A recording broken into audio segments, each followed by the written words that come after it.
খোয়া যাওয়া মোবাইল ফেরত পেলেন ৩০ জন মানুষ। জেলা পুলিশের উদ্যোগে আজ বর্ধমান সদর থানা থেকে উক্ত মোবাইলগুলো ফিরিয়ে দেওয়া হলো। সম্প্রতিকালে বর্ধমান সদর থানায় মোবাইল খোয়া যাওয়ার অভিযোগ জানিয়েছিলেন অনেক মানুষ। 2 থেকে 6 মাসের মধ্যে সেই সব মোবাইল চুরি যায়। আজ প্রায় সকলেই তাদের মোবাইল ফেরত পেলেন। উপস্থিত ছিলেন ডিএসপি হেডকোয়ার্টার দেবাশিস চক্রবর্তী, বর্ধমান থানার আইসি দিব্যেন্দু দাস সহ অন্যান্য পুলিশ আধিকারিকগণ। চুরি যাওয়া, হারিয়ে যাওয়া, নিয়ে নেওয়া এরকম মোবাইল নানান রকম অভিযোগ করছিলেন সেই সমস্ত মানুষজন যারা বর্ধমান শহর লাগোয়া বিস্তীর্ণ এলাকায় বসবাস করেন। তারা অনেকে রয়েছেন যারা মনোবল হারিয়ে ফেলেছিলেন এই মোবাইল আদৌ পাবেন কিনা, কিন্তু পুলিশ প্রশাসন তাদের অত্যাধুনিক মেশিনের সাহায্যে সেই সমস্ত মোবাইল উদ্ধার করে তাদের হাতে তুলে দিলেন এবং অভিযোগ করার সাধারণ মানুষ তারা বর্ধমান থানায় ধন্যবাদ জানান। এই কম সময় মোবাইল ফিরিয়ে দেওয়ার জন্য সমস্ত মানুষ মোবাইল ফেরত পেয়ে খুশি।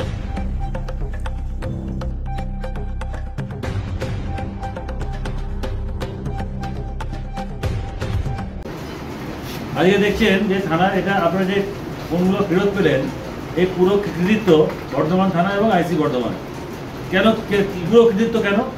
এই জন্য কৃতিত্ব যে এই যে আপনি ফেরত পেলেন ফোনগুলো, ওগুলো আমরা কোর্ট থেকে ফেরত পাওয়া যাবে। আপনাকে কোর্টে গিয়ে ছুটতে হবে, উকিল ধরতে হবে, মুড ধরতে হবে, দরখাস্ত করতে হবে, ফেরত পাওয়ার কথা। কিন্তু থানার আইসি এবং তার টিম প্রপার ভেরিফিকেশন করে সেগুলো আপনাকে থানা থেকে ফেরত করে দিবে। কোনো নিউজ চ্যানেল দেখছেন? নেই, এগুলো কভার করে না, কারণ এগুলো পজিটিভ খবর। তো থানা যেগুলো ভালো কাজ করে না সেগুলো তো অন্য কেউ বলবে না। পিছন থেকে যিনি বসে যিনি শুনছেন না সব কথা, নিজের কোনো মোবাইল ঘাঁটছেন। তো এটা হচ্ছে আমাদের মানে সমাজের দোষ, আমাদের রক্তে মানে জানতো ভাইরাস ঢুকে গেছে। আমরা কোনো ভালো জিনিস দেখতে পাই না, পজিটিভ জিনিস দেখলে আমরা করি না, সেটা দেখিও না।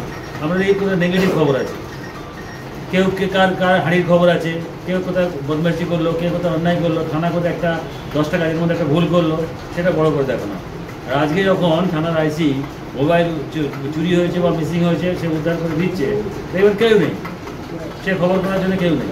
আপনাদেরকে অনুরোধ যে আপনারা অন্তত একজনকে বলবেন যে আমার থানার বড়বাবু এবং তার টিম আমাদের হারানো মোবাইলটা ফেরত দিয়েছে। সবাই ভালো থাকবেন, আর পরবর্তীকালে যেন মোবাইল না হারায় লক্ষ্য রাখবেন, কারণ প্রতিবার ভাগ্য আপনার সহায় নাও হতে পারে। সবাই ভালো থাকবেন। কিভাবে হারিয়েছিল?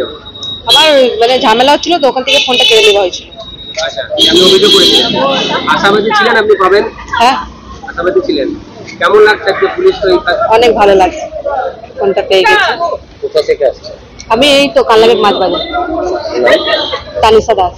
তুমি কিভাবে হারিয়েছিল? গত জুন মাসে আমার ফোনটা হারিয়ে যায়, মানে আমি ঘরে এসে হঠাৎ করে দেখি ফোনটা নেই, আমার হারিয়ে যায়। তো বর্ধমান থানার সহযোগিতা আমি ফোনটা ফেরত পেয়েছি, আমার খুব ভালো লাগছে। আশাবাদী ছিলে যে পাবো আমি? হ্যাঁ, আশা তো অবশ্যই ছিল, খুব ভালো লাগছে ফোনটা পেয়ে। কি নাম তোমার? আমার নাম মধুমেতা দত্ত। আমি বর্ধমানে বাড়ি। আমার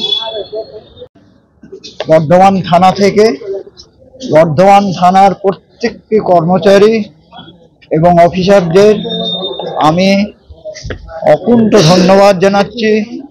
তাদের পরিশ্রমের ফলে আমরা আমাদের অনেকেরই ফোন তারা পুনরুদ্ধার করে দিয়েছেন। এই জন্য আমরা তাদের উপর ভীষণভাবে কৃতজ্ঞ। আমরা জানি যে তাদের অক্লান্ত পরিশ্রমের দ্বারা আমরা আমাদের এই ফোন পেলাম। এই জন্যে ওনাদের যে পরিশ্রম করেছে এবং তার জন্য তাদেরকে অনেক অনেক ধন্যবাদ জানাচ্ছি। আমরা আশায় ছিলাম ঠিকই, যে জানি দক্ষ পুলিশ, বর্ধমানের দক্ষ পুলিশ, তারা ফোন আমার জোগাড় করে দেবেনি, ঠিকই জানি। আমি বিশ্বাস ছিল, এবং একবারে যে বিশ্বাস ছিল না এটা নয়, বিশ্বাস ছিল। এবং বর্ধমান পুলিশের দক্ষতা আমি জানি। সুতরাং বর্ধমান পুলিশ যে দক্ষতার সঙ্গে আমাদের সবাইকে এতজনকার ফোন ফিরিয়ে দিয়ে মুখে হাসি ফুটিয়েছেন, এই জন্যে আইসি সাহেব এবং অন্যান্য পুলিশ অফিসার এবং যারা কাজ করেছেন তাদের অশেষ ধন্যবাদ জানাচ্ছি। আমি professor Samir Chatterjee, retired professor, Birhata Kalibari ট্রাস্টের প্রেসিডেন্ট, অ্যাক্টিং প্রেসিডেন্ট এবং দুর্গাপূজা সমন্বয় সমিতির ভাইস প্রেসিডেন্ট।